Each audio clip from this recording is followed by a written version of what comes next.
Hello friends, तर चला आज आपण बनवणार आहोत कैरीचे सरबत म्हणजेच कैरीचे पन्हे। अगदी सोप्या पद्धतीमध्ये झटपट बनणारं हे सरबत आहे, नक्की ट्राय करा। तर चला, इथे मी एक मोठी कैरी घेतलेली आहे, थोडीशी आंबट आहे ही। याचे वरचे साल काढून अशा पद्धतीने मी याचे बारीक फोडी करून घेतलेले आहे बघा। इथे मी नॉर्मल 6 चमचे जे आहे साखर घेतलेली आहे। नॉर्मल चमचा मी इथे चाट मसाला आणि नॉर्मल 1 चमचा मी इथे काळं मीठ घेतलेलं आहे। इथे मी पुदिन्याचे पानं स्वच्छ धुवून घेतलेले आहे थोडेसे। तर चला आता आपण सरबत तयार करूया। इथे एका मिक्सरच्या भांड्यामध्ये मी सर्व कैरीच्या फोडी टाकून घेणार आहे बघा। त्याचबरोबर इथे पुदिन्याचे पानं सुद्धा मी याच्यामध्ये टाकून घेणार आहे।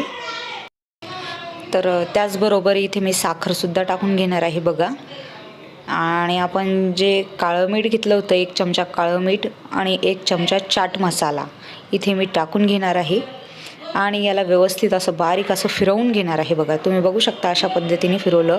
आता याच्यामध्ये मी अर्धा ग्लास पाणी टाकणार आहे। याला सुद्धा मी व्यवस्थित असं बारीक असं फिरवून घेणार आहे बघा। याची एकदम बारीक पेस्ट तयार केलेली आहे मी इथे। आता याला आपण गाळून घेणार आहोत। तर एक पातेलं ठेवलेलं आहे मी, याच्यावरती मी एक चाळणी ठेवती बघा। ही मोठी गाळणी आहे। तर याच्यामध्ये आपल्याला हे जे मिश्रण आहे गाळून घ्यायचं आहे।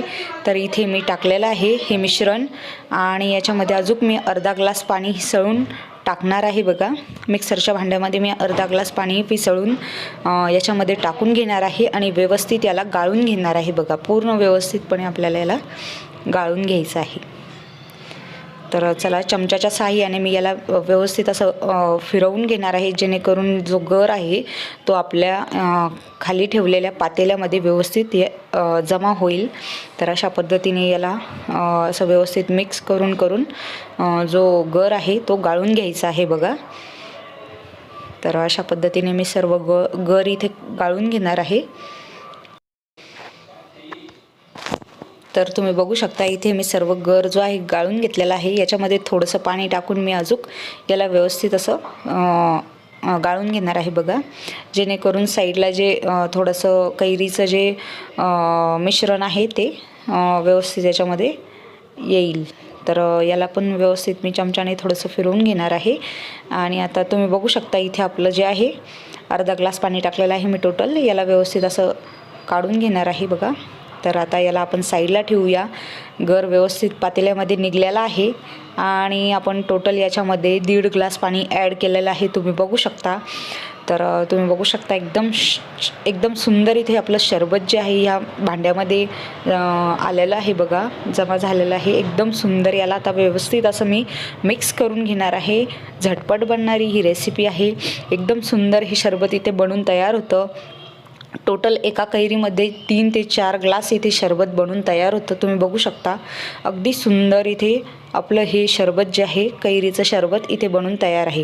तर एक काचेच्या ग्लासला मी थोडंसं लिंबू जे आहे लावून घेणार आहे, थोडंसं ग्लासला डेकोरेट करण्यासाठी। इथे मी लाल मिरची पावडर आणि थोडंसं मीठ जे आहे ते टाकून घेतलेलं आहे आणि अशा पद्धतीने मी ग्लासला वरतून कोट केलेला आहे बघा, तुम्ही बघू शकता। तर आता याच्यामध्ये आपण सरबत जे आहे सर्व करणार आहोत, त्या अगोदर मी याच्यामध्ये थोडेसे बर्फाचे खडे टाकून घेणार आहे बघा।